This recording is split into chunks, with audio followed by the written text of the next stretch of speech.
So inside the box, you got your main camera. You also come with the DME100. So this is the microphone, or the HG100TBR. So this is the little tripod with the remote control built in. You got a little detachable remote control. I don't know how to describe it, but there's something about the ergonomics of this mount. It feels just right in my hand. Now I got big hands, and holding this just feel comfortable. So that's the remote control. It's already flashing, so I know that there is power. So to release the legs open, and then that become a little tripod stand. So you got your dead cat, instruction booklet, and you got your little microphone. I think the base is metal. The microphone itself is metal and is mounted on a rubberized mount. It does muffle, it does reduce the volume a bit, but I don't want to keep looking for it when I have to go outside. In the studio, it's not so important, but when you go out in the wind, it's very important to have one of these. And it has the RFS lens 18-45mm. So this is a U3 speed 32GB SD card. It's very nice that they come with this. Ideally, everything I need to start recording is already in the box. That's the idea of the content creator kit. You got your thick instruction booklet. And then here is your Canon charger. This one plug into your wall sockets with the lead strap. So you got your strap for your camera. And this is the power cable to the charger. I'm in the UK, so I got a 3-pin plug, a nice length of cable. And in here is the camera itself. And look at this.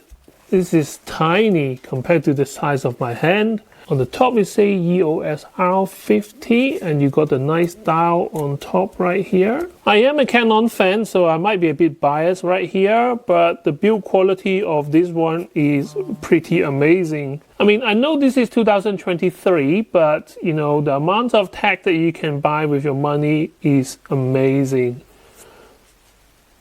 It does feel a bit plasticky compared to, the EOS R or the higher end, but to be honest with you, you want it to be lightweight. And there's nothing wrong with plastic body nowadays. It does have a pop-up flash, which I never use. Off on button on the top, the ring. Everything feels like how a Canon should be, and I do like the little design on the flap. Here is a Canon, and you lift this out. And you get a nice screen here. On the side here, you got a microphone inlet, which is very important if you are a content creator like myself. That's why it comes with the mic that you can plug into on this side. And on the other side, under the plastic gasket, you have a HDMI out and also your USB-C connector. Okay, a 1/4-inch tripod mount underneath here. Everything how a camera supposed to be. At the moment there's no lens, so let you see the APS-C size sensor right there. I'm going to close it because I don't like dust getting into it. Let's see how heavy this is. 348 grams, and this is without anything on the camera right now. It comes with one Canon battery. This is the LPE17 battery. Smaller than the DSLR type of battery. So that goes in here.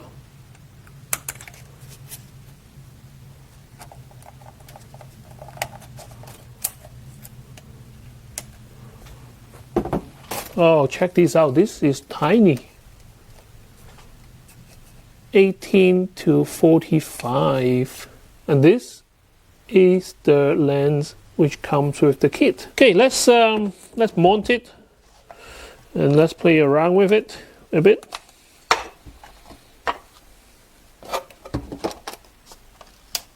I don't know if you guys can see this, but from a person who loves camera, I look at this, it looks like a toy. The lens is only like the little middle part of the opening, but it does feel solid. Everything feels incredibly well built. 49mm front, you can put a lens, like a UV lens at least, to cover it. The screen is a flippy screen, so you can come out, you can rotate it. Oh, the mic is in the way. I can see a little problem there already. So if I do plug in the mic, it might be in the way of the screen if you're facing front. Not that it matters. Let's switch it on and see. Okay, the display is nice and clean. I do like it. It's a touch screen. You just need to set it up to set the lens to the shooting position, because at the moment the lens is retracted.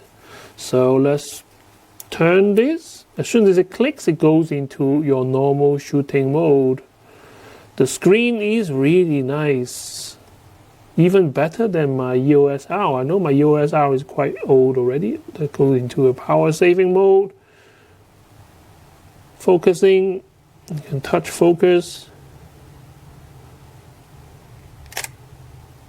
No card in camera, of course. And there is no battery as well, so let's not mess around with that right now. Right, so we have the EOS R on one side, and then we have the EOS R50 on the other. Exactly the same distance, kind of the same angle. They are kind of slightly off-sided. But yeah, this is the image quality of both camera on auto. So I am not going to change any setting for now. For the first few weeks when I run through my camera operations, I'm just going to stick to auto. Now lens-wise, both of them is on the widest setting, and like I say, this is kind of like hand reaching level to the lens.